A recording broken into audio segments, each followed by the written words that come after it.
नमस्कार, खबर उत्तराखंड में आपका स्वागत है। मैं हूं आरिश अजहर आपके साथ। रुक करेंगे इस वक्त की हेडलाइंस पर। रुपए में गिरावट के बीच आरबीआई का आम आदमी को तोहफा, रेपो रेट में की 0.25% की कटौती। चंपावत में दर्दनाक सड़क हादसा, 200 मीटर गहरी खाई में गिरी तेज रफ्तार कार, हादसे में 5 की मौत। उत्तराखंड हाईकोर्ट ने पीसीएस मेंस परीक्षा पर लगाई रोक, प्रीलिम एग्जाम का रिजल्ट फिर से होगा जारी। उत्तराखंड में एसआईआर से पहले राज्य सरकार की तैयारी, कोटद्वार में 2003 के बाद दूसरे राज्यों से आने वालों का तैयार हो रहा डेटा। दून घाटी को लेकर वैज्ञानिकों ने दी चेतावनी, भूकंप की दृष्टि से देश के सबसे संवेदनशील क्षेत्रों में आया दून, किसी भी समय भीषण भूकंप आने की संभावना। देहरादून में सरकारी राशन पर संकट गहराया, 26 लाख का राशन धारकों का सत्यापन अधूरा। आप देख रहे हैं के न्यूज, खबरों का सारथी। और उत्तराखंड धराली में विगत अगस्त माह में भीषण आपदा आई, जिसमें काफी बड़े पैमाने पर जान माल की हानि हुई। कई घर, होटल और दुकान तहस नहस हुए और सैकड़ों की संख्या में वहां जाने भी गईं। इसके बाद राज्य सरकार द्वारा वहां तुरंत आपदा राहत बचाव काम किया। इस आपदा के बाद सरकार द्वारा आपदा की जांच शुरू की गई और किन कारणों से इस आपदा ने भीषण रूप लिया, जांच का जिम्मा कर्नल अजय कोठियाल को दिया गया। जांच के बाद कर्नल कोठियाल ने अपनी ही सरकार पर सवाल खड़े कर दिए। उन्होंने आपदा विभाग की बैठक में कई ऐसी बातें बोली जो सरकार को अब असहज रह रही हैं। ये रिपोर्ट देखिए।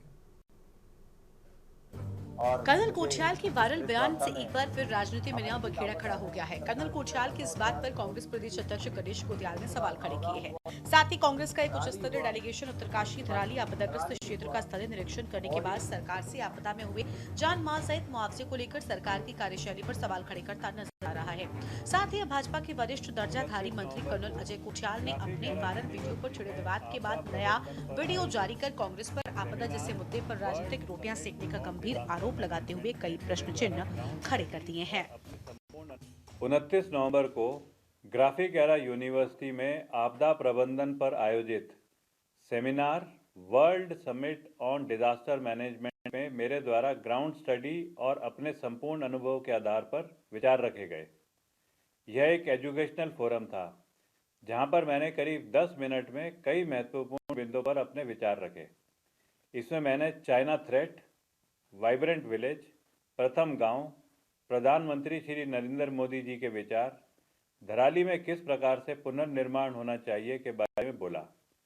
यह स्थान कोई पॉलिटिकल मंच तो था नहीं। मेरी समझ में नहीं आ रहा है कि कांग्रेस पार्टी इस संपूर्ण बातचीत से कैसे पॉलिटिकल माइलेज लेना चाह रही है। कल तक जिस कांग्रेस के लिए मैं आलोचना का पात्र था, आज वही कांग्रेस मुझे हीरो बनाकर अपना पॉलिटिकल फायदा लेना चाहती है। कांग्रेस सभी मुद्दों में से केवल एक बिंदु पर अपनी राजनीति करने की कोशिश कर रही है। हम इसलिए आए हैं कि जब धराली की आपदा आई उस समय करण मेहरा जी उस समय के हमारे कुछ लोगों के साथ यहाँ पर आए और सरकार को जो आवश्यक बातें थी वो बताई, लेकिन इतना समय बीत जाने के बाद भी सरकार उस पर नहीं चेती। और अब तो सरकार के अंदर बैठे हुए लोग ही इस बात पर प्रश्न खड़े कर रहे हैं कि ये बड़ा अमानवीय है कि जहाँ पर 147 लोग दबे हों, उनकी बॉडी को खोजने के बजाय सरकार ने और उस पर मलबा डाल के सड़क बना दी, लेकिन ये प्रयास नहीं किए जा रहे हैं कि उनकी बॉडी खोजी जाए। उनके परिजन परेशान हैं। धराली के हमारे लोग जिनके आवास गए वो परेशान हैं। वो इसलिए परेशान हैं कि सरकार उनके उन मकानों को जिनको कि हेरिटेज हाउस के रूप में जाना चाहिए, सामने आप दिखा सकते हैं कि किस प्रकार के हेरिटेज मकान है ये, इस प्रकार के मकानों को कच्चे मकान की श्रेणी में रखकर कम मुआवजा देकर अपने फर्ज से पल्ला झाड़ रही है। जो व्यावसायिक भवन नष्ट हो गए, पूरी तरह खत्म हो गए, उनको सरकार मुआवजा देने के लिए तैयार नहीं है कि भाई हम व्यावसायिक मकानों का कोई मुआवजा नहीं देते हैं, हमारे नियम में नहीं है। नियम कौन बनाता है? विषय को राजनीतिक विषय बना दिया गया। कांग्रेस ने उसको एक राजनीतिक विषय बनाकर पेश किया, जो उचित नहीं है। दूसरा, जो हमारे पास जो रिसोर्सेज हैं सरकार के पास, उन रिसोर्सेज के माध्यम से जो आंकड़े आए हैं वो हम पहले भी सामने रख चुके हैं कि लगभग 59 लोग पहले लापता पाए गए थे या उसके बाद जब सर्च चला तो उसके बाद पता चला कि कुल 53 लोग हैं, क्योंकि बाकी लोग मिल गए थे बाद में, जो विभिन्न विभिन्न क्षेत्रों से आए थे, वहाँ उनके उपस्थिति वेरीफाई हो गई थी। तो 53 का आंकड़ा अभी सरकार के पास है, और जो भी रिसोर्सेज हमारे पास हैं उसके आधार पर हमें कह सकते हैं कि वहाँ पर 53 लोगों की कैजुअल्टी हुई है। और उसमें भी यदि कोई कांग्रेस को कोई संदेह लगता है, कोई आंकड़े अगर कांग्रेस पेश करते हैं, कांग्रेस कर्नल कोठियाल के आंकड़ों को पकड़ के न चले, कांग्रेस के पास क्या फीडबैक है, उस फीडबैक को क्यों नहीं सामने रखती है, वो बताए ना किस आधार पर वो बोल रहे हैं। उत्तराखंड पर अगस्त और सितंबर का महीना काफी भारी रहा था। प्रदेश को आपदा के चलते करीब 5,000 करोड़ रुपए से अधिक का नुकसान हुआ था।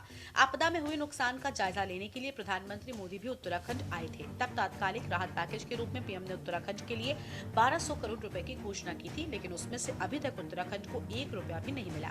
दरअसल इस धनराशि को लेने के लिए उत्तराखंड आपदा प्रबंधन विभाग की ओर से पोस्ट डिजास्टर नीड असेसमेंट भी कराया गया, जिसकी रिपोर्ट अभी तक तैयार नहीं हो पाई है। इसी वजह से प्रदेश के पीएम मोदी की घोषणा किए गए राहत पैकेज में से 1 भी रुपया नहीं मिल पाया है। साथ ही कर्नल कोठियाल की वायरल वीडियो और उत्तराखंड कांग्रेस का एक उच्च स्तरीय डेलीगेशन उत्तरकाशी धराली आपदाग्रस्त क्षेत्र का स्थलीय निरीक्षण करने के बाद विपक्षी दलों ने सरकार के कामों पर हल्ला बोल दिया है। वो पीडीएनए की रिपोर्ट जाएगी तो सारा कुछ हमारा उसमें सब कुछ शामिल है। जो हमने पैसे पहले मांगे थे, पहले हमारा प्रत्यावर्तन गया था, अब चूंकि पीडीएनए के बाद ही पैसा मिलता है, पीडीएनए के बाद हाई लेवल कमेटी की बैठक होती है और फिर उसमें देखा जाएगा हमारा प्रस्ताव कितना सही है, कितना मान्य है, तो जितना उचित पाया जाएगा उसके अनुसार भारत सरकार स्वीकृत करती है। देखिए, जो हमारी क्षति हुई है, चाहे सड़कों को, पुलों को, इंफ्रास्ट्रक्चर को, बिजली की लाइन, पानी की लाइन, कृषि भूमि, हमारे मकान, तमाम जो लॉस हुए हैं उसको क्षतिपूर्ति के लिए हम पैसा मांगेंगे। और इसके अलावा हम मिटिगेशन फंड में, डीआरआर में, डिजास्टर रिस्क रिडक्शन के लिए पैसा मांगेंगे कि फर्दर कोई नुकसान न हो, उसके बचाव के लिए किस प्रकार की कंस्ट्रक्शन की आवश्यकता है, किस प्रकार का उपाय किया जाना है कि फर्दर आगे आने वाले दिनों में जब बरसात होती है, अतिवृष्टि होती है, हमारा नुकसान न हो, उससे बचने के लिए क्या उपाय किया जाना है, उसके लिए भी पैसा मांगा गया। उत्तराखंड क्रांति दल पहले भी मांग उठा चुकी थी और जब माननीय प्रधानमंत्री जी यहाँ देहरादून आ रहे थे तो तब भी हमने एक मांग पत्र उनके डीएम साहब के माध्यम से उन्हें दिया था। लगभग 15,000 करोड़ का हमारा अंदेशा था कि इतना नुकसान धराली में हुआ ही था। और अन्य आपदाओं की तो बात अलग है। अभी कोठियाल जी के बयान से स्पष्ट होता है कि सरकार घिरती हुई स्पष्ट नजर आ रही है। इनका आंकड़ा बहुत कम था, लेकिन हम पहले से आरोप लगा रहे थे कि वहां पे कम से कम 150 से 200 लोग जो वहां पर रहे होंगे वो बेचारे वहां पर काल का गास बने हुए हैं। लेकिन ये राज्य सरकार है, ये जानबूझकर तथ्यों को दबाने में माहिर है। इससे पहले भी इन्होंने कई आपदाओं में यही खेल खेला है और वर्तमान स्थिति ये है जो थोड़ा बहुत ऊंट के मुंह में जीरे वाली बात है, थोड़ा बहुत राशि केंद्र सरकार के माध्यम से दी गई है, उसे भी अभी तक जनता तक नहीं पहुंचा पाए हैं।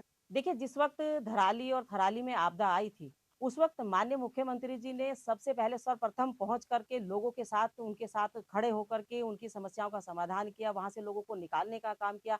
हमारा जितना भी संसाधन था, हमारे जितने भी आपदा प्रबंधन के अधिकारी कर्मचारी थे वो वहां थे। हमारी एनडीआरएफ, एसडीआरएफ ने जितना बेहतर काम वहां पर किया, मुझे लगता है कि वो कांग्रेस को कहीं ना कहीं बर्दाश्त नहीं हो रहा है। कांग्रेस केवल और केवल लोगों के ऊपर, लोगों की गलत धारणाओं को, अपनी भावनाओं को गलत तरीके से थोपने का काम कर रही है। और 2027 का जो वो एक सपना देख रहे हैं, जिसको मैं मुंगेरी लाल के सपने जो कांग्रेस इस वक्त देख रही है कि 2027 में हम आपदा पीड़ितों के ऊपर राजनीति करके या युवाओं के ऊपर या महिलाओं के ऊपर राजनीति करके हम सत्ताधारी हो जाएंगे, तो कहीं ना कहीं प्रदेश की जनता देख रही है कि आपदा में भी कांग्रेस सिर्फ और सिर्फ अवसर ढूंढ रही है राजनीतिक रोटियां सेकने के। उत्तरकाशी जिला आपदा प्रबंधन से मिली अधिकृत सूचना के अनुसार थराली आपदा के दौरान शुरुआत में 69 लोग गुमशुदा रिपोर्ट किए गए थे। इसके बाद कई बिहार और नेपाल के लोगों के मिलने के बाद में पूछताछ हुई और आंकड़ा घटकर 53 हो गया। इसके अलावा बरामद किए गए शवों की बात करें तो धराली आपदा में कुल 4 शव अब तक बरामद किए गए हैं, जिसमें से एक व्यक्ति का शव धराली में ही पहले दिन बरामद किया गया था। वहीं 3 शव आर्मी कैंप से अब तक बरामद किए गए हैं, जबकि अजय कोठियाल का कहना है कि 147 लोग मलबे के नीचे दफन है। ऐसे में जाँच रिपोर्ट को लेकर विपक्ष कई सवाल खड़े करता हुआ नजर आ रहा है। यही वजह है कि सभी विपक्षी दलों ने अब आपदा के इस मुद्दे को लेकर सरकार की घेराबंदी शुरू कर दी है। Uttarakhand desk report. और आगे बढ़ते खबर डोईवाला से, जहां आज फिर इंडिगो एयरलाइंस की तमाम उड़ानें रद्द कर दी गई। उड़ानें रद्द होने के मद्देनजर एयरलाइन की ओर से यात्रियों की सहायता के लिए एयरपोर्ट पर एक विशेष हेल्प डेस्क स्थापित की गई। हालांकि एयरपोर्ट अथॉरिटी ऑफ इंडिया की टीम यात्रियों का हर संभव सहयोग कर रही है। बताया गया कि आज सभी 13 इंडिगो उड़ानें रद्द की गई, जिसमें रद्द हुई फ्लाइट से यात्रा करने वाले यात्रियों को दुश्वारियों का सामना करना पड़ा और इंडिगो एयरलाइंस की ओर से आगे अधिक जानकारी साझा करने का दावा किया गया है।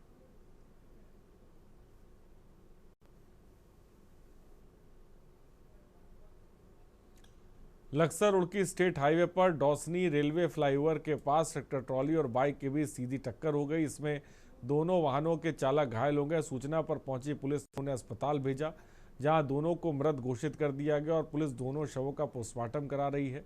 लक्सर की पीपली गांव निवासी नवीन लक्सर गांव के एक व्यक्ति का ट्रैक्टर चलाता था और गुरुवार शाम को वह ट्रैक्टर लेकर लक्सर रुड़की स्टेट हाईवे पर डौसनी गांव की तरफ गया था। वहां फ्लाईओवर के पास एक मोटरसाइकिल से उसकी ट्रैक्टर की टक्कर लग गई, जिसमें उसकी मौत हो गई।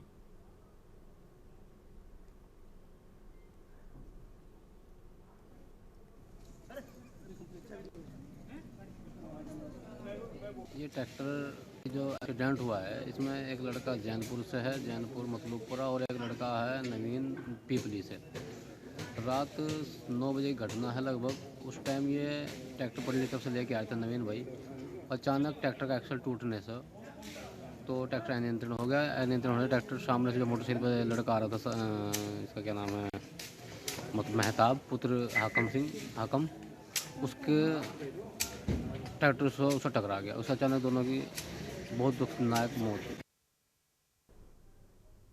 और मौसम के बदलते मिजाज और बढ़ती ठंड को देखते हुए लोक निर्माण विभाग की सड़कों पर ऊंचाई वाले क्षेत्रों में पाला गिरने से दुर्घटनाओं की संभावनाओं पर विराम लगाने के लिए जिलाधिकारी द्वारा भी पालग्रस्त सड़कों पर लगातार नमक और चूना छिड़काने के आदेश दिए गए, जिसको देखते हुए अधिशासी अभियंता लोक निर्माण विभाग प्रांतीय खंड विवेकानंद सेमवाल ने भी अपने अधीनस्थों को पालाग्रस्त सड़कों पर चूना छिड़कने के आदेश दिए हैं।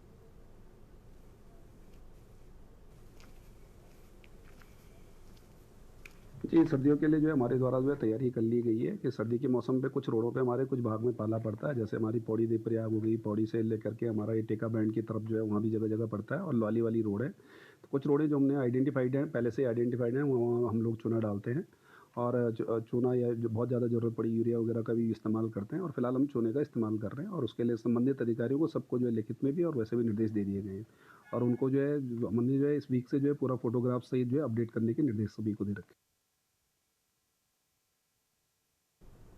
और खबर नैनीताल से, जहां उत्तराखंड हाईकोर्ट ने उत्तराखंड के वन क्षेत्रों में रह रहे पारंपरिक लोगों को बिजली, पानी, शिक्षा, स्वास्थ्य जैसी मूलभूत सुविधाओं से राज्य सरकार द्वारा वंचित रखते हुए विस्थापित करने के मामले पर सुनवाई की। मामले की सुनवाई के बाद कोर्ट की खंडपीठ ने राज्य सरकार को निर्देश दिए कि वन क्षेत्रों में रह रहे लोगों के दावों और उनके अधिकारियों की सुनवाई के लिए गठित कमेटी में जिला विधिक सेवा प्राधिकरण के सदस्यों को भी शामिल किया जाए, ताकि उन्हें फॉरेस्ट राइट एक्ट के तहत पट्टे प्राप्त हो सके और मूलभूत सुविधाएं मिल सकें। इसमें फॉरेस्ट ड्वेलर्स का मैटर कोर्ट ने सुना था, जो कि वन क्षेत्र के पारंपरिक निवासी उत्तराखंड में, तो उनको मूलभूत सुविधाएं देने का फॉरेस्ट राइट एक्ट में प्रावधान है। कोर्ट ने आज ये आदेशित किया है कि जो फॉरेस्ट राइट्स के दावे हैं, लोगों के वन अधिकार के दावे हैं, तो उनको सुनने के लिए जो कमेटी कॉन्स्टिट्यूट होगी उसमें जिला विधिक सेवा प्राधिकरण के सदस्यों को भी रखा जाए, ताकि वो उनके दावों को एग्जामिन कर सकें और लोगों को फॉरेस्ट राइट एक्ट के तहत पट्टे प्राप्त हो सकें, ताकि उनको सुविधाएं मिल सकें। कुछ जगह हुई है, लेकिन पूर्व में जो हुई है कार्रवाई वो अधूरी है, क्योंकि अभी स्टेट में जो हैमलेट्स और विलेजेस जिनमें ये राइट्स दिए जाने उनकी लिस्ट पहले तैयार की जानी थी। और देहरादून में उत्तराखंड कांग्रेस अध्यक्ष गणेश गोदियाल और पूर्व अध्यक्ष एवं CWC सदस्य करण महारा के नेतृत्व में कांग्रेस प्रतिनिधिमंडल ने दराली का दौरा कर वास्तविक स्थिति का आकलन किया और उसी को लेकर प्रेस वार्ता की। प्रेस वार्ता में दोनों नेताओं ने आरोप लगाया कि राज्य सरकार द्वारा किए जा रहे दावे जमीनी हकीकत से बिल्कुल उलट हैं। वहीं कांग्रेस ने कहा कि मृतकों की संख्या को लेकर सरकार के विभिन्न विभागों और मंत्रियों के बयान एक दूसरे से मेल नहीं खाते, जिससे सरकार की लापरवाही उजागर होती है। हमारा कांग्रेस का जो प्रतिनिधिमंडल थराली आपदा क्षेत्र में गया, पूरे प्रतिनिधिमंडल ने ये महसूस किया कि 4 महीने पहले घटी उस आपदा में थराली और हरसिल की जो स्थिति थी, आज भी उनको उसी जगह पर सरकार ने छोड़ दिया। सरकार के पास काम करना तो दूर, सरकार के पास इच्छा शक्ति भी नजर नहीं आई। स्पष्ट तौर पर इसको कह रहा है कि हमको अपने परिजनों की बॉडीज चाहिए। 8 लोग वहां के लोकल हैं, 9 आर्मी से हैं, कुछ उसमें अग्निवीर हैं और कुछ परमानेंट जो फौजी होते हैं वो हैं। उसके अलावा कई बिहारी और नेपाली मजदूर हैं, टूरिस्ट हैं, और ये 147 की संख्या में पूरी नहीं समझता। सरकार से मेरी मांग है आपके माध्यम से, मैंने पहले भी कहा था प्रेस करके, कितने फोन एक्टिव थे और घटना के बाद कितने फोन अनएक्टिव है उसकी सूची दे दी। और उत्तराखंड में वक्फ संपत्ति के पंजीकरण के लिए 5 नवंबर को उम्मीद पोर्टल पर पंजीकरण शुरू हो गए थे, जो 5 दिसंबर तक होने थे। मुख्यमंत्री के निर्देश के बाद राज्य की सभी वक्फ संपत्तियों का विवरण, जिसमें मस्जिद, मदरसे, वक्फ बोर्ड से संबंधित संपत्ति का विवरण अनिवार्य रूप से इस पोर्टल पर अपलोड किया जाना था। ये प्रक्रिया वक्फ संपत्तियों के संरक्षण और बेहतर उपयोग को सुनिश्चित करने के लिए की जा रही है, जिसको लेकर जनपद हरिद्वार के मंगलौर मदरसे में सेंटर लगाकर रजिस्ट्रेशन शुरू किया गया है। जानकारी को लेने के लिए इसमें हम बहुत सारी समस्याएं रजिस्ट्रेशन करते टाइम, इसका 5 तारीख का लास्ट डेट था, 5 दिसंबर। तो हमारे सामने क्या हुआ कि आदमी की भीड़ थी ज़्यादा, 500-600 आदमी आ रहे हैं, यहाँ पे रजिस्ट्रेशन सिर्फ एक का हो रहा है। तो हमने उसकी शिकायत लगाई, शिकायत लगाने के बाद उस पर कार्रवाई की गई। टीम से आए कुछ बंदे, सर्वे लेके हमारे सारा बताया गया। तो इसमें क्या हो रहा है कि अब जो डेट बढ़ाई गई है, 1 दिन बढ़ाया गया है, वो सिर्फ उनके लिए बढ़ाया गया है जिनका रजिस्ट्रेशन नहीं हुआ, वो सिर्फ रजिस्ट्रेशन करा सकते हैं। बाकी नए के लिए कोई सुविधा नहीं, अमेंडमेंट नहीं किया गया। बाकी इसमें जिनका रजिस्ट्रेशन हो गया सिर्फ उनके ही डॉक्यूमेंट अपलोड होंगे, बाकी जिनका नहीं हुआ उनके लिए कोई कुछ नहीं है। खबर लक्सर से, जहां पूर्व राज्य मंत्री वरिष्ठ कांग्रेस नेता रविंद्र आनंद ने प्रेस वार्ता कर मूल निवास और अस्थायी निवास प्रमाण पत्र का अंतर समाप्त करने की मांग उठाई। उन्होंने कहा कि स्थानीय बाशिंदों के लिए मूल निवास का वाकई मुद्दा है, क्योंकि उत्तराखंड में रहने वाला प्रत्येक व्यक्ति उत्तराखंडी है, वो चाहे नारसन, भालावाली और भगोपुर, धारचूला, विकासनगर या हल्द्वानी के किसी भी इलाके में रहता है। इसलिए मूल निवास और अस्थायी निवास प्रमाण पत्र का अंतर खत्म किया जाना चाहिए।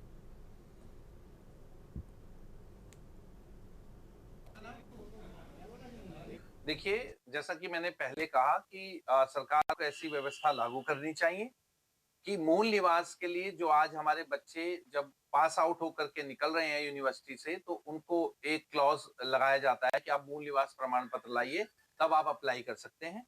तो सरकार को एक ऐसा सिस्टम बनाना चाहिए कि क्योंकि आजकल तो सीएससी सेंटर खुद ही सरकार ने बनाए हैं, और सीएससी सेंटर के माध्यम से किसी भी साइबर कैफे के माध्यम से कोई भी व्यक्ति 10 मिनट में ऑनलाइन या फिर अपने लैपटॉप से, अपने मोबाइल से, क्योंकि अब तो सब ऐप आ चुके हैं, तो मूल निवास का ऐप क्यों नहीं, ये मेरा सवाल है कि उत्तराखंड में मूल निवास का ऐप सरकार क्यों लॉन्च नहीं कर रही है।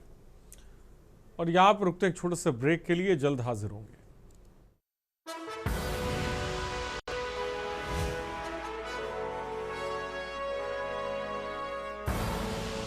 आप देख रहे हैं के न्यूज़ खबरों। और ब्रेक के बाद आपका स्वागत है। खबर मंगलौर से, जहां पुलिस ने आमजन की सुरक्षा का एहसास दिलाने और कानून व्यवस्था बनाए रखने के लिए शुक्रवार सुबह मंगलौर क्षेत्र सहित नगर और देहात के सभी थाना क्षेत्रों में एक व्यापक आकस्मिक चेकिंग अभियान चलाया। यह अभियान एसएसपी हरिद्वार के स्पष्ट निर्देशों के तहत आयोजित किया गया। पुलिस टीमों ने भीड़भाड़ वाले बाजारों, संवेदनशील स्थानों, जिले के सीमावर्ती चेकपोस्टों और आंतरिक मार्गों पर सघन जांच की। इस दौरान पुलिसकर्मियों ने सड़कों पर वाहनों की बारीकी से चेकिंग की और संदिग्ध देखने वाले व्यक्तियों से पूछताछ कर उनका सत्यापन किया।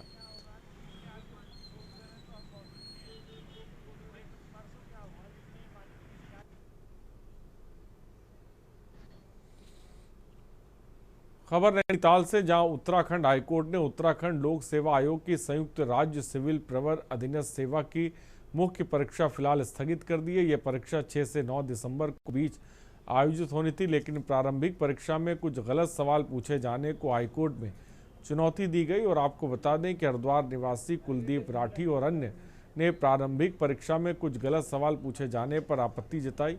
उनका कहना था कि ये प्रश्न या तो गलत है या फिर उनके विकल्पों को लेकर गंभीर अस्पष्टता है। इस मामले में हाईकोर्ट ने स्पष्ट निर्देश दिए हैं कि पृष्ठ संख्या 70 को पूरी तरह से हटाया जाए।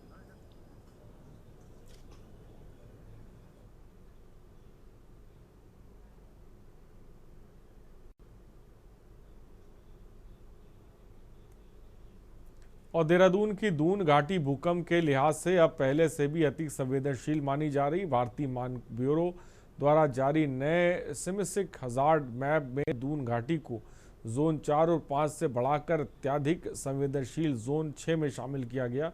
भूवैज्ञानिक अध्ययनों के अनुसार इस क्षेत्र में 31 सक्रिय फॉल्ट मौजूद हैं, जिनमें हिमालय की उत्पत्ति के समय बने 2 बड़े मेन बाउंड्री थ्रस्ट और हिमालयन फ्रंट थ्रस्ट सबसे प्रमुख हैं।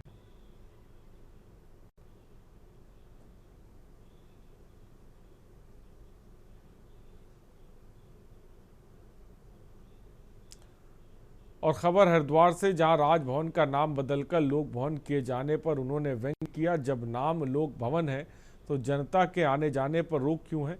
साथ ही उन्होंने प्रधानमंत्री आवास का नाम तीर्थ रखने पर भी आपत्ति जताई। शीतकालीन सत्र की यात्रा की शुरुआत से पहले शंकराचार्य मुक्तेश्वर स्थित आनंद नमामि गंगे घाट पहुंचे। यहाँ उन्होंने गंगा पूजन कर संकल्प लिया और फिर धर्म और शासन से जुड़े कई तीखे सवाल उठाए।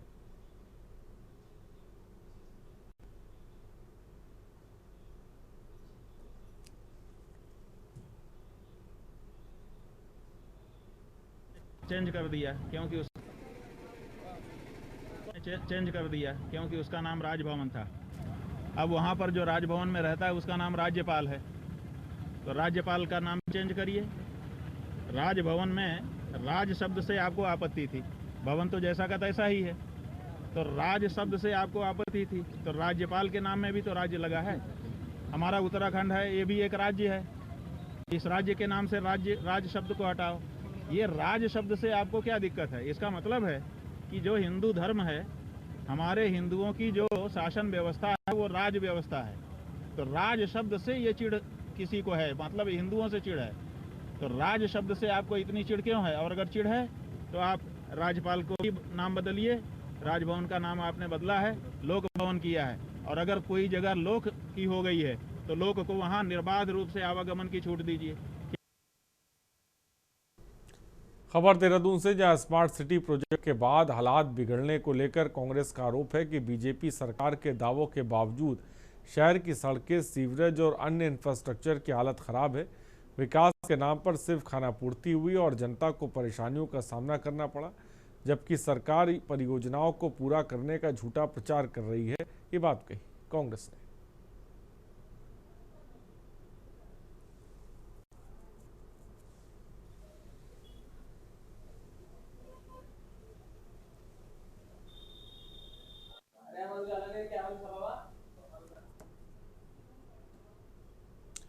खबर कोटद्वार से, जहां उत्तराखंड मुख्य निर्वाचन अधिकारी कार्यालय विशेष गहन पुनरीक्षण अभियान से पहले राज्य में इसको लेकर तैयारियां जोरों पर कर रहा है। इसके लिए मौजूदा मतदाता सूची का वर्ष 2003 की मतदाता सूची से मिलान किया जा रहा है।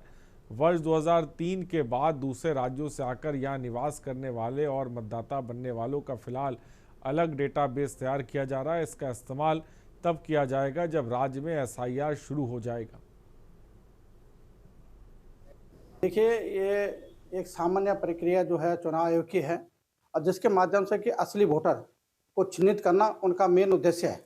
और क्यों ना करें, वर्तमान परिप्रेक्ष्य में सभी राष्ट्र और विश्व अपने अपने चुनाव जो मतदाता है उनका वो चिन्हित करता है, तो क्यों ना भारत में इस प्रकार की प्रक्रिया हो। और मैं उत्तराखंड एक देवभूमि, मैं चाहता हूँ यहाँ सघन एक प्रक्रिया इसके माध्यम से होनी चाहिए, जिसके माध्यम से हम कहीं ना कहीं अपने असली वोटर के माध्यम से इस लोकतंत्र को मजबूत कर सके। और मैं चाहता हूं भारत सरकार से कि वो चरणबद्ध तरीके से सभी प्रदेशों में इस अभियान को चलाए, जिसके माध्यम से हम सही मतदाताओं को चिन्हित करके इस राष्ट्र को मजबूत करने में अपनी भूमिका का निर्वहन करें। खबर उत्तराखंड में इतना ही। बने रहिए हमारे साथ। नमस्कार।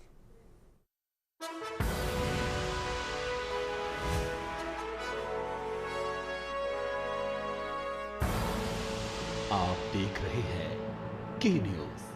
खबरों का सारथी।